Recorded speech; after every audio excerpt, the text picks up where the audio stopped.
There are moments on live television that don't just spark debate, they shift the entire conversation about power, respect, and who gets to be heard in America. And then, there's what happened that morning. It started like any other political roundtable. Polished guests, carefully rehearsed talking points, the usual back and forth. But within minutes, viewers began noticing something different, a quiet pressure building beneath the polished veneer. An established political figure leaned on her usual confidence and control, cutting off the rising voice beside her again and again. Nothing new in politics, right? Except this time, the target wasn't just another panelist. She was a former prosecutor, a defense attorney, and one of the sharpest new voices in Washington. And she had counted every single interruption. What happened next wasn't loud. It wasn't dramatic in the theatrical sense. It was controlled, precise, and absolutely devastating. One calm sentence shattered a media routine that usually goes unchallenged. One moment of composure flipped the power dynamic so completely that the internet didn't just react, it exploded. Because when someone who's been talked over all their life finally decides enough is enough, the entire room feels it. Some viewers called it a masterclass in poise. Others said it was the first time they'd seen a political commentator genuinely lose control on national TV. Whatever you believe, one thing became impossible to deny. This confrontation exposed a pattern millions recognize, yet rarely see addressed so directly in public. But how did we get to that moment, and why did a single sentence trigger a reaction no one saw coming? Let's rewind to where everything began. It was supposed to be a routine Sunday roundtable, the kind where political figures trade talking points and viewers sip coffee while half listening. A respected network, a familiar host, and a table full of polished experts ready to weigh in on criminal justice reform. At first glance, nothing seemed unusual. The conversation moved briskly, the air polite enough, and each panelist appeared prepared for another predictable debate. But beneath the surface, there was an unmistakable tension building, the kind that doesn't erupt immediately, but simmers slowly until one moment changes everything. On one side of the table sat a rising congressional voice who hadn't climbed the traditional DC ladder. She wasn't the product of decades of insider relationships or endless media grooming. She came from the courtroom, from both sides of it, first prosecuting, then defending, giving her a perspective that most politicians only read about in policy memos. She carried statistics, case experience, and a calm precision that made it difficult to sweep her points aside. A new face to some, but certainly not new to real-world stakes or the sound of people trying to talk over her. Across from her sat a veteran of the legal and media world, someone long accustomed to commanding rooms, headlines, and attention. A figure known for confidence, sharp delivery, and an unwavering certainty in her position. Years in front of cameras had built a brand of authority, determination, and refusal to back down. For the first 20 minutes, the conversation followed a familiar rhythm. Data here, disagreement there, a polite nod, a counterpoint, and the reliable friction that fuels every Sunday panel. But if you listened closely, something was already shifting. Interruptions weren't just occasional, they became a pattern. Dismissive tones, subtle eye rolls cutting in before a sentence could land. Not loud, not chaotic, just a steady, calculated dominance that seasoned viewers recognized instantly. It wasn't obvious to everyone at first. Moments like this rarely are. But as each minute passed, the imbalance became harder to ignore. A voice was being squeezed out in real time. A perspective, backed by experience and evidence, kept getting drowned under old-school media muscle. Most people on panels adjust, let it slide, or wait for the host to regain control. But this time, someone was keeping count. And that quiet decision to track each interruption instead of letting them blur together would soon turn a routine broadcast into one of the most talked about confrontations in recent political media. Because when a pattern finally gets named out loud, it stops being invisible, and that's where everything began to shift. The shift didn't happen with a shout. It wasn't sparked by outrage or raised voices. It began with something quieter: numbers. When the discussion moved to racial disparities in sentencing, the Congresswoman didn't lean on emotion or ideology. She reached for data, specific figures from federal justice reports, years of documented differences in how similar cases receive wildly different outcomes depending on who's standing before the judge. It wasn't a dramatic moment at first, just facts, context, a lived reality backed by statistics that didn't depend on political leanings. But the reaction changed the trajectory instantly. Before the point even landed, the counter came in sharp, dismissive, and layered with confidence. A hand wave, a comment implying the data was exaggerated or misused. And then came another interruption. And another. Not a debate, a cutoff. A swift effort to reclaim control of the conversation before it could turn toward uncomfortable truths. To many viewers, it felt familiar. The kind of exchange where experience and evidence are brushed aside not with stronger information, but with tone and certainty. Where presence, not substance, is used to win time and shape perception. The host attempted to balance the conversation, a gentle redirect. A calm, let's make sure everyone gets a chance to speak. But each time the Congresswoman tried to answer, her sentences met a wall. Interruptions stacked like dominoes. The air tightened. The panel's rhythm was breaking. And if this were any other Sunday show moment, that might have been the end of it, another instance of power dynamics slipping by unchallenged, where the louder voice simply wins the timeline and moves on. But something different was happening this time, because the interruptions weren't random. They weren't occasional. They came with timing, pattern, and a level of confidence built on years of media dominance. And the Congresswoman wasn't just enduring them, she was quietly, methodically counting. 7 times, 3 attempted replies cut short. Every subtle dismissal measured and stored. At first, viewers sensed tension, then frustration, but something else started building too: anticipation. Because anyone who's ever had their voice brushed aside knows a breaking point doesn't always look like anger. Sometimes it looks like calm. And everyone watching was about to see what happens when composure meets precision and refuses to step aside. Every live debate has friction, but sometimes the tone shifts from disagreement to something else, something viewers recognize instantly, even if nobody names it at first. As the minutes passed, the interruptions didn't slow down. They multiplied. Each time the Congresswoman tried to offer a point, her voice was met with another sharp interjection. Not to debate the substance, but to stop it from reaching the audience at all. And this is where the discomfort in the studio became impossible to ignore. Subtle gestures carried weight. A raised eyebrow here, a dismissive hand wave there, a quick, clipped laugh when the Congresswoman cited her background and data. These weren't dramatic explosions, they were small signals layered over each other until the message felt unmistakable. This voice isn't supposed to lead this conversation. The host tried again to create space, the kind of reset moderators rely on when the balance slips. A measured, let's give her a chance to respond. But the pattern continued right through it, almost instinctively, as if control of the conversation mattered more than the conversation itself. At home, viewers began reacting. Comment sections lit up. People paused their mornings, leaned forward, and typed things like, "Why won't she let her speak? This looks personal. He's trying to balance it, but she's just talking over everyone."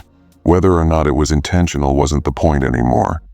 What mattered was the impact and how unmistakably lopsided the exchange appeared becoming. Then came the final spark. The host formally directed a question to the Congresswoman, a clear attempt to reset control. A direct invitation for her perspective, a chance to answer uninterrupted. But the reply barely began before another interruption cut right through it. No hesitation. No pause to reassess the optics. Just another push to reclaim the floor. This was the moment viewers later pointed to as the real turning point. The instant where a typical panel dispute tipped into something deeper. Not a clash of ideas, but a clash over who gets to finish a sentence, who gets to provide context, and who the audience is allowed to hear without interference. And while the studio didn't react out loud, there was a visible shift, a tightening posture, a quick glance from the host, a stillness from the other guests. People could feel the air change, because this wasn't debate anymore. This was control. And in that quiet, rising tension, one person at the table had already made a decision not to match the interruptions, not to raise her voice, but to do something far more powerful. Call the pattern out calmly, factually, and directly in a way that nobody on that stage was prepared for. The moment was seconds away, and the silence before it felt like the breath before a storm. It didn't explode. It didn't arrive with anger or raised voices. The shift came with something far more disarming: calm. After yet another interruption cut through her mid-sentence, the Congresswoman paused. Not long enough to seem rattled, just enough to signal that she had been patient, deliberate, and fully aware of everything happening around her. Then she spoke. Not loudly, Not defensively, but with that steady, measured tone people use when a line has been crossed one too many times. She pointed out plainly, directly, that she had been interrupted multiple times. No insults, no dramatics, just a statement of what viewers had already been counting themselves. And she framed it as a simple request, the chance to finish a thought like everyone else. The studio shifted, not with noise but with silence. The kind that tells you everyone suddenly realizes they're in a moment that's about to be replayed, dissected, and talked about everywhere. For the first time all morning, the table wasn't moving over her. It was listening. Because the tone wasn't hostile. It was unmistakably firm. And something about that poise, that refusal to escalate, that refusal to fold hit harder than anger ever could have. The response came quickly. A brief hesitation, then a retort. A denial that interruptions were happening, followed by a suggestion that the Congresswoman was misreading the situation. But once the air changes in a room, you can't pretend it didn't. Viewers felt it immediately. Comment sections began filling with messages like, "She just shut the room down. He didn't expect her to call it out." That confidence was unreal. People weren't reacting to conflict, they were reacting to control. Not the loud, dominating kind, but the grounded kind that makes everyone pay attention. The host looked relieved at first, almost grateful that someone had reset the tone without forcing him to intervene more aggressively. For a moment, the balance returned. Voices steadied. Space opened for a real answer. But a confrontation like this doesn't disappear just because someone names it. It lingers. It reshapes the atmosphere. And it plants a new question in the room, one that shifts the power dynamic entirely. If this is how things unfold publicly, on live television, how often does it happen when no cameras are rolling? That thought alone changed everything. And just when the conversation seemed ready to return to policy, numbers and facts, the moment sparked an even bigger reaction than anyone expected. Because while the studio regained composure, the internet did not. Clips were already circulating, opinions were forming, and the narrative was slipping out of the room and into the hands of millions of viewers. The confrontation was over, but the fallout was just beginning. What happened next wasn't loud. It wasn't a scene. But the shift was undeniable, and viewers felt it instantly. After being called out on the interruptions, the tone changed. Not in volume, but in urgency. The replies came faster, sharper, landing with that edge people use when they feel their footing slip and they need to grab it back immediately. It wasn't chaos, but it wasn't control anymore either. Some viewers watching at home described the moment like a sudden crack in confidence. Not a collapse, just a noticeable shift from steady certainty into something more reactive. Others saw it differently, arguing it looked like frustration trying to mask itself as composure. Whatever it was, it had an energy to it, one that made people lean in instead of tune out. And online, the language escalated fast. You could almost feel the comment sections heating up in real time. "She's losing it on live TV. This looks like a mini meltdown." She did not expect that clapback. Whether the term was fair or exaggerated didn't matter once social media names a moment.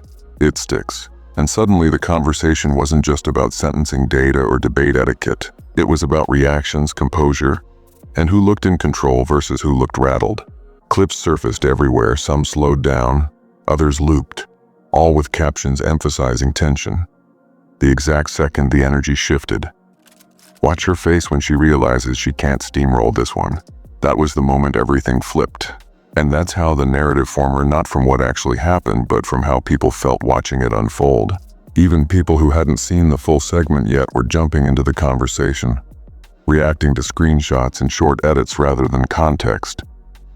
The debate itself, the data, the policy, the facts faded into the background, replaced by a new storyline fueled almost entirely by perception. One person stayed composed. One person didn't quite look the same afterward. At least that's how the internet chose to frame it. And once a moment turns into a meme, a reaction clip, or a narrative shorthand, it no longer belongs to the studio. It belongs to the audience, and they were only getting started. Because while traditional viewers were still processing the exchange, social media had already turned the page to a bigger question. If this is how someone responds when challenged calmly, what does that say about how they operate when nobody's watching? Momentum was shifting. Attention was rising, and the fallout had only just begun. The real storm? That was still on the way. After all the tension, the story could have easily stayed locked on attitude and tone. But that's not what happened. Instead, there was a subtle reset, a moment where the energy shifted back to what brought them to the table in the first place: policy, data, and lived experience. The Congresswoman didn't ride the wave of viral energy or push the moment further. She did something different, something viewers later pointed to as the move that sealed the moment in her favor. She went right back to substance, calm, clarity, numbers again, real-world impacts. Not a hint of pettiness, no victory lap, no emotional charge. It was a return to facts delivered with a quiet confidence that said, "I came here to discuss solutions, not personalities." And that contrast landed harder than any confrontation could, because suddenly the focus wasn't on reactions, it was on who looked prepared, who sounded grounded, and who brought the conversation back to meaning instead of momentum. A shift like that carries weight, especially in political media, where drama usually outshines depth. But this time, viewers noticed the opposite. Social feeds pivoted for a moment too. Alongside the reaction clips came new posts. She handled that and went right back to policy. Focus like that is rare. No theatrics, just facts. Even the host seemed relieved. The room loosened. The air felt lighter again, like everyone could finally breathe and move past the tension. The debate continued, but now the audience was watching differently. They weren't just absorbing arguments. They were measuring composure, command of information, and who could hold the table steady. And whether people agreed with her politics or not, there was one thing they couldn't deny. She took a moment that could have spiraled into pettiness and turned it into a showcase for discipline and clarity. But here's the part nobody saw coming. When you shut down drama without feeding it, you don't weaken the moment, you strengthen the narrative. And quietly, in real time, the conversation was transforming from a clash into a case study in presence and control under pressure. Yet while the studio moved forward, the internet had not forgotten. Clips were spreading, think pieces brewing, and a very different conversation was forming outside those studio walls, one that would soon take this moment far beyond Sunday morning talk show territory. Because the internet wasn't finished, and the reaction was about to snowball into something bigger than the debate itself. What started as a tense studio moment didn't stay in that room. It spread not because of a single line or dramatic exchange, but because people saw something bigger in it. For many viewers, it felt like a snapshot of real-world dynamics playing out on live television. Who gets heard, who gets interrupted, and who has to work twice as hard just to finish a thought. Commentators weighed in. Analysts broke it down frame by frame, not to talk about personalities, but to point at patterns that echo far beyond a Sunday show. Think pieces emerged about gender dynamics in politics, how public figures navigate pressure on camera, and the invisible battle between confidence and composure in modern media spaces. Suddenly, the conversation wasn't about a panel. It was about power and what it looks like in real time. Even people outside the political world tuned in. Clips made their way onto lifestyle feeds, business TikToks, and motivational pages. Some saw it as a lesson in emotional control. Others framed it as a reminder that staying calm can be the loudest move in the room. A moment that began as tense television became a kind of cultural reference point, not because of who was involved, but because everyone recognized something universal in it. And the ripple effect didn't just touch viewers.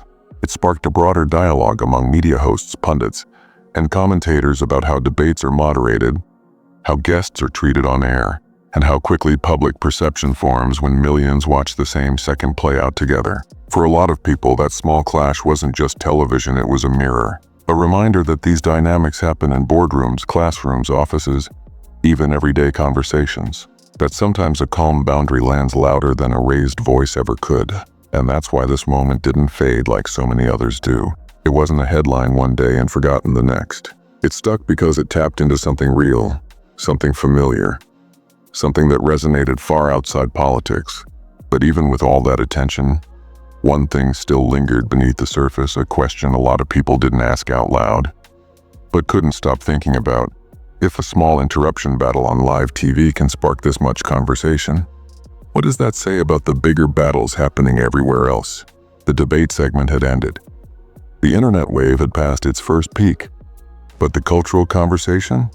That was only deepening. In the end, this wasn't just a TV moment. It wasn't about who won a debate or who spoke the most. It was about how presence can shift a room, how patience can outmaneuver volume, and how the calmest person isn't always the quietest. Sometimes they're simply choosing when to speak. Millions of people saw something familiar in that exchange. The instinct to interrupt, the quiet resolve to stay grounded, the tension between certainty and listening, and the powerful effect that comes from naming what others hope goes unnoticed. The Congresswoman didn't need to raise her voice. She didn't need to trade jabs or match energy. She let composure do the talking and the internet did the rest. And whether viewers came away agreeing with her or not, one thing became clear. Authenticity resonates. Control under pressure carries weight, and sometimes, the biggest moment in a debate isn't the argument, it's the silence right after someone draws a boundary. What happened in that studio didn't stay contained to 4 chairs and a camera. It spilled into conversations about leadership, respect, and how modern media shapes who gets heard. One exchange became a lens not just for politics but for power itself. Because in a world where the loudest voice often wins the timeline, this moment reminded people of something different. Sometimes strength isn't about speaking over others. Sometimes it's about refusing to be spoken over at all. And if one small interaction can spark a nationwide conversation about presence, fairness, and voice, it makes you wonder what other unseen moments shape the world every single day, long before the cameras ever turn on.